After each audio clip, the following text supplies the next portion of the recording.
Hello, my name is Jonathan Clark, and today's video is going to be designed to reveal the Akai's APC-40 controller, a controller built specifically for use with Ableton.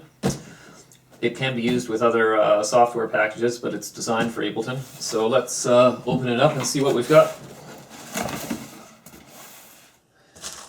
We've got the controller. It's not light, you can tell there's stuff inside it. It's got a bit of weight to it.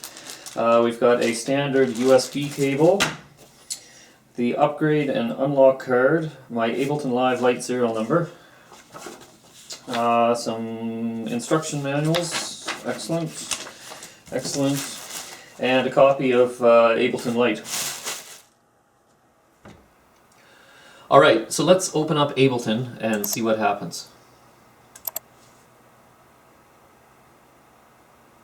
Okay. So nothing looks any different than normal. We've got our basic default set, and there's no lights turned on to the Akai yet. And that's because if you go into the options right now, nothing is on the MIDI tab, options preferences MIDI tab. Nothing is actually lit up. Nothing is assigned. So if you go into Control Surface and click on the drop-down menu, you can see that one of the choices is the APC40. So watch what happens when I click this. There should be some lights coming on. Okay, that's a good sign. So basically what's happened is we have the APC40 set up as our default control surface. Now down here you can see that it also exists as an input and an output in the MIDI controllers. Now if you remember how this works, these buttons, some of them have to be on, some of them have to be off. Anything that says track means that MIDI note data is being sent through. So in one direction, input to the laptop, if you had a device that was sending MIDI note data, say you had a piano keyboard and you were playing notes on it, if that's the case you have to have the track preference turned on for that item. If it's going the other direction, if Ableton is sending MIDI note data out to an external synthesizer to play through the synthesizer, then on the output of that device you have to have track turned on. Since this is a controller, we're not sending note data, we're just going to leave that turned off for now. Sync is used when you've got two different devices talking to each other. So let's assume you had two laptops that were trying to be synchronized. They're hooked up by a cord. One of those has to be called the master and one has to be the slave. One listens to each other, they can't both give directions. So what you do is there will be an input and an output on each computer that has a name of whatever the device is that's hooking the two of them up. So say it's called connection cable. Okay, so you'll have an input connection cable, output connection cable on both machines. And one of the two of the machines you have to turn sync on for the input and leave it off for the output. And then the other machine you do the exact opposite. You would have it turned on for the output, off for the input. And that way the two computers know who's the boss. Okay, but we're not syncing things, so we don't need to turn those on. And finally, remote, these have to be turned on if the controller is sending control signals. If you're twirling knobs, controls, faders, whatever, data's getting sent to the program, those have to be turned on. So you would think I would have to have that turned on right now. But in this case, there's an exception, because the APC is a recognized special piece of equipment. So you do not have to turn it on as a MIDI controller down in this stuff in order for it to work, because you've got it up here in control surfaces. Now the Akai, the APC40, was built specifically with Ableton in mind. And when they designed it, they sat down and they thought, how do we make a MIDI controller that is the most useful possible piece of device for people using Ableton? I mean, this controller can work with other software, but it's designed for Ableton. So they figured out, what do we want set up on this controller that makes it good for people like DJs who are performing with Ableton, or other people doing live performances. So they went through the program and they figured out all the different stuff that people do commonly with the mouse. Because you remember, one of the reasons of having an external controller is to replace the mouse and to make it easier to do things on a physical piece of equipment, on a tactile surface. So they looked at all the things that you do, like you launch clips, you turn clips off, you adjust the fader volume on channels, you turn the channels on and off, you change the pans, you launch scenes, stuff like that. So they thought about the most common tasks and they built this equipment with all that in mind. So the way it's set up, if you don't make any changes to it, the default layout is going to be quite useful for most people. And so by turning it on here in Ableton, Ableton is saying this is the default layout. Now, if we wanted to take a knob and do something different with it than they had intended when they built this, you can certainly do it. It's all MIDI mappable, MIDI assignable. And so what you could do is go into your mapping mode, set a specific control, and change it. Like for instance, this is the crossfader. If you didn't want to use it as the crossfader, which is what it defaults to, you could technically say, I want this to be the master volume, the volume on the master channel. It's going to be sideways, but that's okay. And so you could go in and map this control to your master volume. Okay? Anything can happen. You know, don't necessarily think that the default way is always the best way. But since we want to use the default way this time, we're not going to turn off any of the stuff. We're not going to turn off the remotes, all that sort of stuff. Okay, so now that we have it turned on, you can see there's a little bit of a red rectangle. There's a red box over here, and there's part of an open box here. Let me open a different set to make this make more sense to you. Okay, we now have a lot of lights on this thing. Now basically I've built this set specifically for this video, and what it is, it's 8 different channels, full loop, kicks, bass, snares, snarzer, hi-hat, shaker, bleeps. Each of the clips in each of these channels is just a simple loop, okay? It's not important what they are, I just made it for this video. You can see that the rectangle, the red rectangle, is now 8 columns wide and 5 columns high or deep. This section of the APC-40 is 8 columns wide, 5 rows high. And this part of the APC-40's layout is designed, it's intended to correspond to this red rectangle. Okay?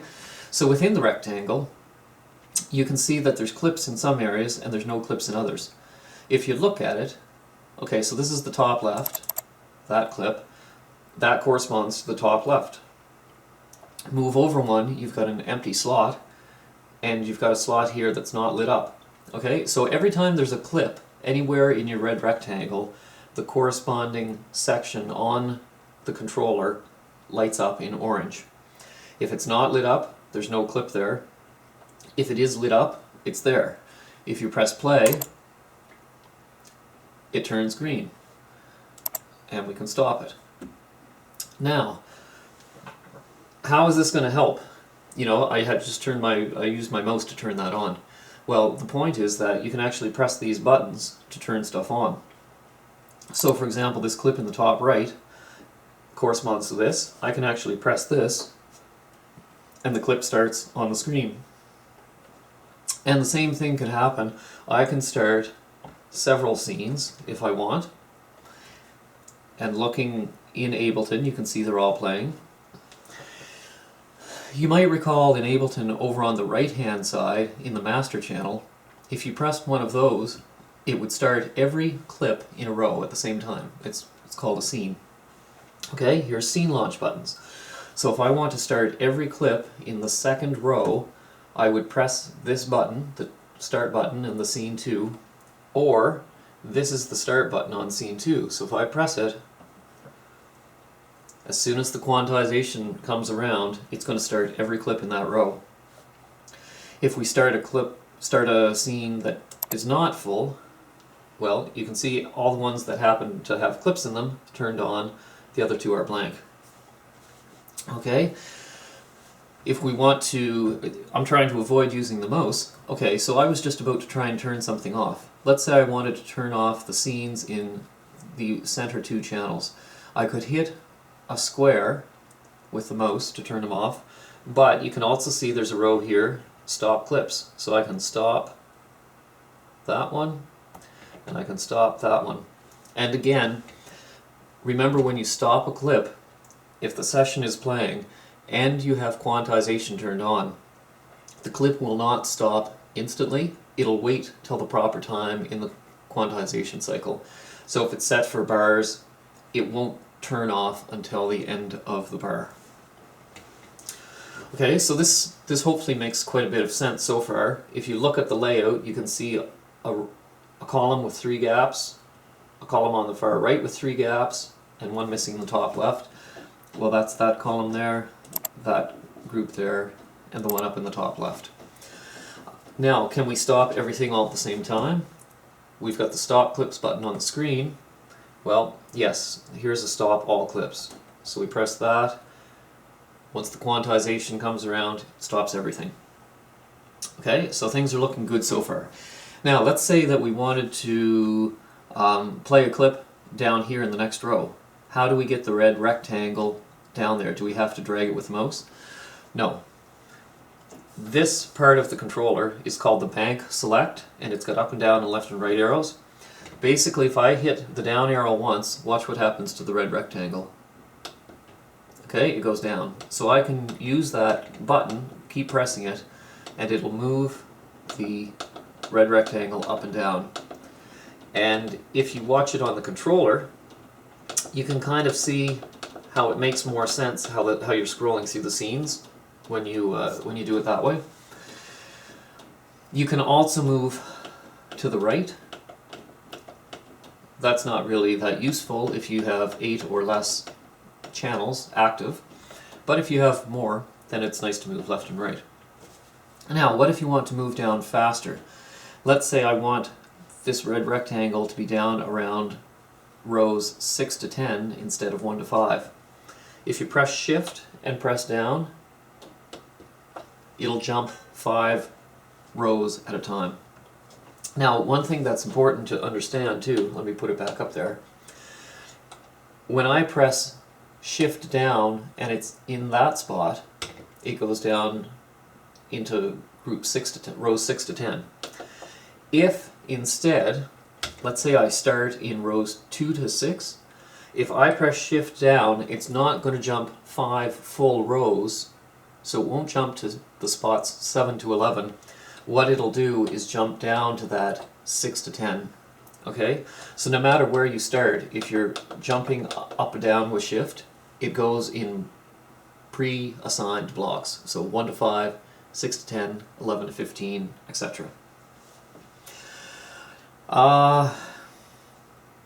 Okay, so moving a little further down, remember how if we clicked on a track, anywhere in a track, it turned that track, that column, channel, it turned it white because you selected it. Well, the track that is selected in this row, this track selection row, that turns green. So as I click across, you can see that the track selection is following. Okay, underneath here we have 3 more rows: activator, solo cue, record arm. Okay, that's pretty simple. These are those yellow buttons that activate a track. So if I turn off 1, 2, 3, 4, you can see that channels 1, 2, 3, and 4 have turned off. And if I turn them back on, let's say I do it with the mouse, then they do turn back on. You know, so the communication is 2 ways. The intent is to be able to use the controller to do things instead of the mouse. But if you do something with the mouse and something has to be lit up to correspond, then the APC-40 knows to light up that button. Okay, same thing with the solo cues. If I wanted to turn on some solo buttons, I could do that. if I want to turn on a couple solo buttons, I just press them at the same time. Remember how within the mouse environment, the only way to turn on multiple solos is to hold down Control click on a few? Okay, I guess you could probably hit Control. No, if you're going to turn on multiple with the controller, you have to do them simultaneously. Okay, so let's turn those off. And then record arm would be if you want to record, if you want to set up a track for recording. Now, I don't have it set up like that. Basically, the record arm button would turn red in this row, and the corresponding indicator would light up down here. Okay, moving further down, let's look at our volume meters. You can see all these sliders. These are our channel volumes, and you can see that as I move the left one, channel 1, volume goes up and down, 2 and 3 together. Okay, so basically this controls all your channel volumes. I'll turn those all off. We do have master volume, and here we have the Q level, and when you have queuing as a possibility, it turns the Q volume. Otherwise, because right now I'm set to going to master, so my only option is the solo. Here is our crossfader. You can see if I move it left and right, the crossfader moves on the screen. These buttons here, play, stop, record, they correspond to the buttons up here, play, stop, record. So you can see my session is still running because I stopped all clips earlier, but I didn't stop the overall play session. This stop button will stop everything instantly when I press it. Okay? So stopping clips goes in time with quantization. Stopping the overall transport bar stop turns everything off immediately. And then play would start it playing again from the beginning. Hitting record would arm it for recording. Now, the rest of these knobs and buttons, let's open a different set so I can show you this a little bit better. Open recent set.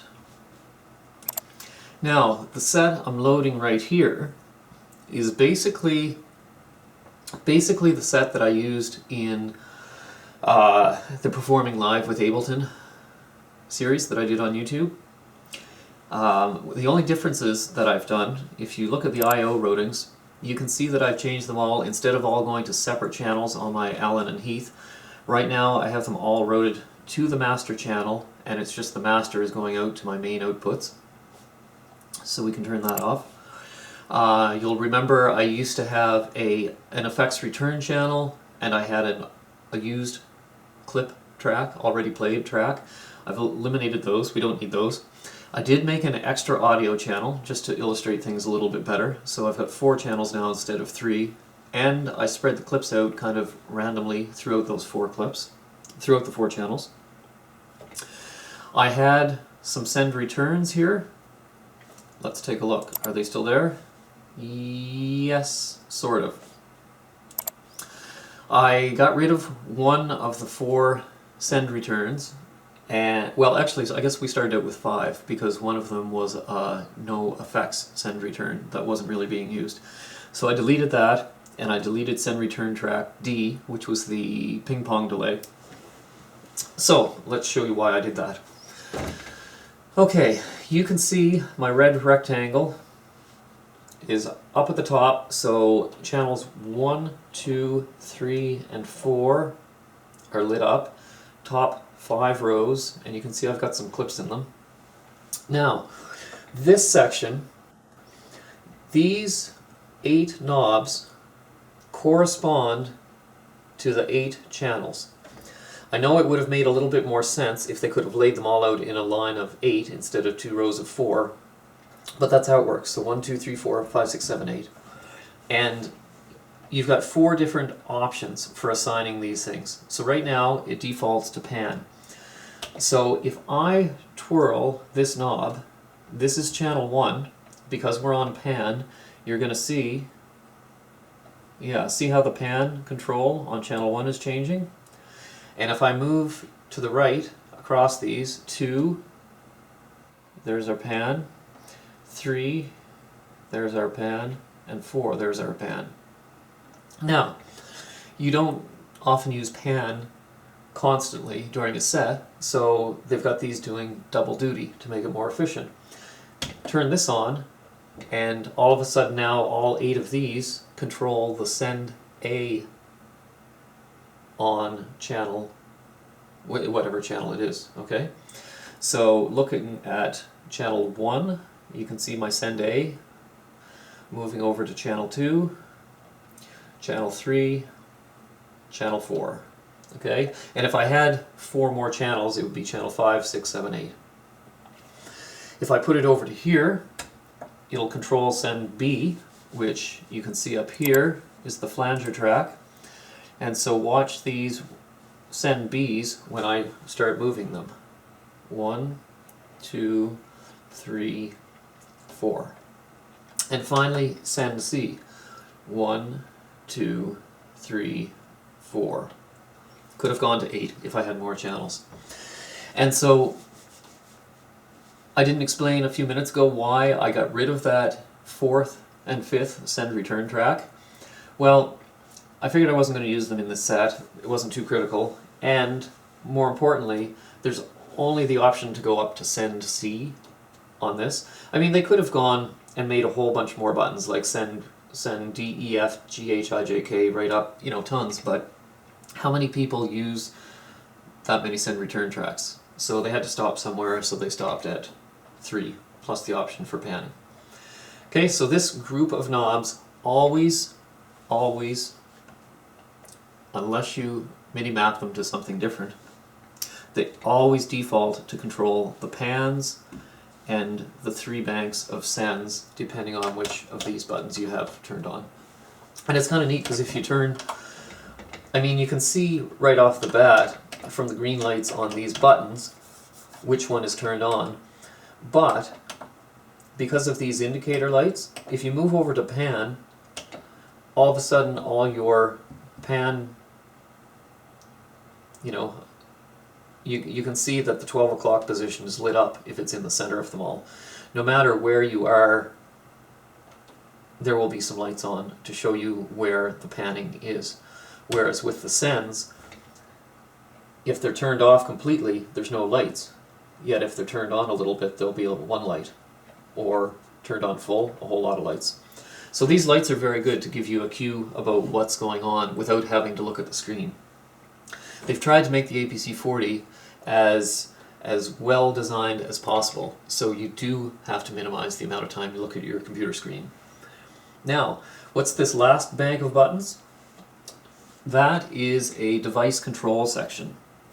Now, let's look on channel 2, okay? So I just selected channel 2 with the mouse. I should get used to not using the mouse.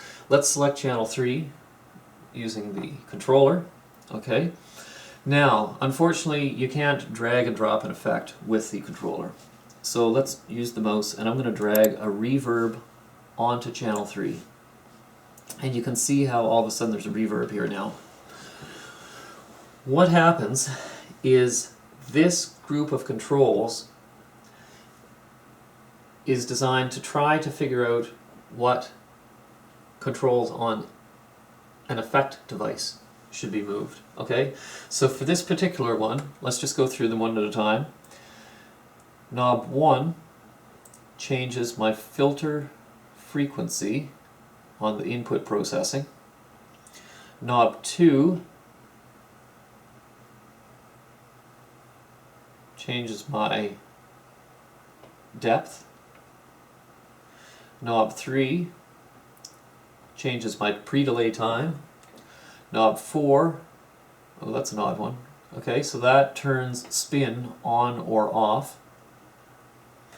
Knob 5 changes the frequency of my early reflections. 6, my depth. 7, my shape indicator. And 8, my decay time. Okay, what happens if we put, let's delete that effect, let's try a different effect. We'll drag a ping pong, And so 1 changes our frequency, 2 changes our Q value, depth, 3 doesn't look like it's doing anything, 4 is selecting the repeat pattern, 5 changes my percentage, 6 toggles between time and sync, 7 feedback control, and 8 will be dry wet. Okay? Now if you have a couple devices in any particular channel and you want to go back and forth, you don't want to have to grab for your mouse to go left or right to the different device. So that's where these 2 buttons come in. So right now you can see I'm on the reverb device because it's bright yellow. If I press the left button, I'll go over and I'll be ping pong is selected.